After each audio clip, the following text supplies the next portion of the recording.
8 Olympic gold medals. Gatlin's in front, Bolt stretching out now. He's coming after him. He's immortal. C'est quoi ce truc ? Un mec de 1,95 mètres, genre un basketteur qui s'est perdu sur une piste d'athlétisme et devient le plus rapide de l'histoire de l'humanité sur 100 et 200 mètres.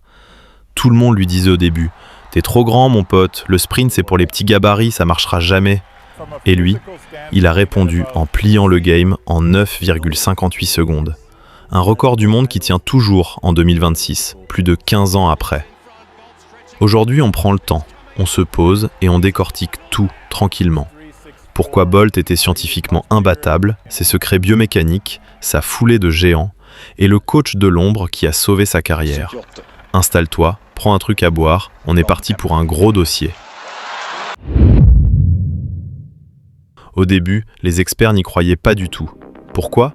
Parce que la règle d'or en athlétisme, c'est que plus tu es petit et compact, plus ton centre de gravité est bas, et plus tu peux exploser dès les premiers mètres.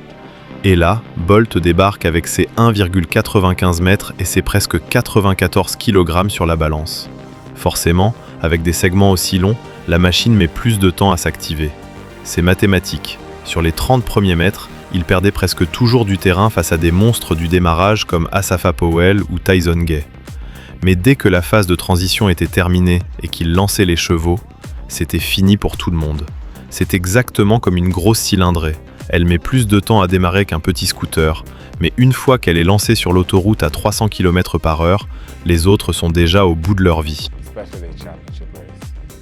Le vrai truc de ouf, le cheat code ultime de Bolt, c'est son nombre de foulées.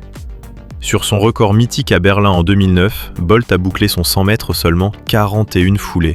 Vous vous rendez compte ? Ses concurrents directs, eux, devaient en faire entre 44 et 46 pour atteindre la même ligne d'arrivée. En moyenne, chaque pas de Bolt faisait entre 2,44 mètres et 2,50 mètres. Et au pic de sa vitesse, entre les 60 et 80 mètres, sa foulée s'ouvrait carrément jusqu'à 2,77 mètres selon les analyses biomécaniques officielles de l'IAAF. C'est simple, à chaque foulée, le mec avalait la longueur d'un lit king size. Moins de foulées, ça veut dire moins de contact avec le sol. Et en sprint, le sol, c'est un frein. En réduisant ses impacts, il perdait un minimum d'énergie. C'est ce qui lui a permis de flasher à une vitesse de pointe hallucinante de 44,72 km/h. Personne n'avait jamais combiné une telle amplitude avec une fréquence de jambes aussi rapide. Mais attends, le plus fou dans son histoire, c'est que son corps n'était pas parfait. Bolt est né avec une scoliose sévère, une courbure de la colonne vertébrale qui faisait que sa jambe droite était plus courte que sa jambe gauche. Normalement, pour le sport de haut niveau, c'est une condamnation. Mais Bolt en a fait une force asymétrique. Sa jambe la plus longue couvrait un maximum de terrain, tandis que sa jambe plus courte générait une puissance de poussée monstrueuse. Le problème, c'est qu'au début de sa carrière, ce déséquilibre lui bousillait les ischio-jambiers. Il passait sa vie à l'infirmerie. Et c'est là qu'entre en scène Glenn Mills, son entraîneur à partir de 2005. Ce mec est un génie discret. Il a pris le talent brut de Bolt et l'a reconstruit de A à Z.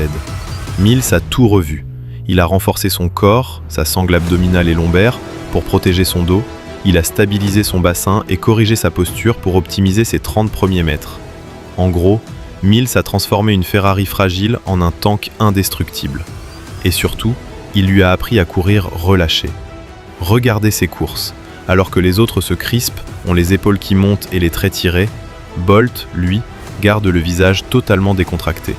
Ce relâchement musculaire lui évitait de décélérer sur la fin. Et puis il y a le mental.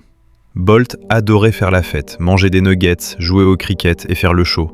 Mais dès qu'il posait les pieds sur les blocs, sa concentration était chirurgicale. Cette décontraction apparente, c'était son armure contre la pression. Le résultat, un palmarès qui donne le tournis. 8 médailles d'or olympiques, 11 titres de champion du monde, et le seul humain à avoir réalisé le doublé 100 mètres, 200 mètres sur 3 Olympiades consécutives. Et ce fameux 9,58 de Berlin, rappelez-vous qu'il a relâché son effort et a commencé à célébrer quelques mètres avant la ligne. Des scientifiques ont calculé que s'il avait poussé son effort à 100% jusqu'au bout, le chrono serait descendu autour des 9,55 secondes. On est sur une autre planète. Au final, la recette du Lightning Bolt, c'est le combo parfait. Une génétique unique, une anomalie physique transformée en arme fatale, le travail de l'ombre de Glenn Mills et une fluidité totale de course. Plus de 15 ans après, personne n'a trouvé la clé pour s'approcher de ces records. Les sprinteurs d'aujourd'hui sont des monstres, mais Bolt reste le roi incontesté. Dites-moi en commentaire, c'est quoi votre souvenir le plus marquant de Bolt?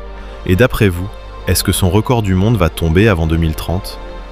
Si l'analyse vous a plu, vous connaissez la chanson. Lâchez un gros pouce bleu, abonnez-vous et activez la cloche. On se retrouve très vite pour décortiquer un autre monstre du sport. Peace les gars, et continuez à courir après vos rêves.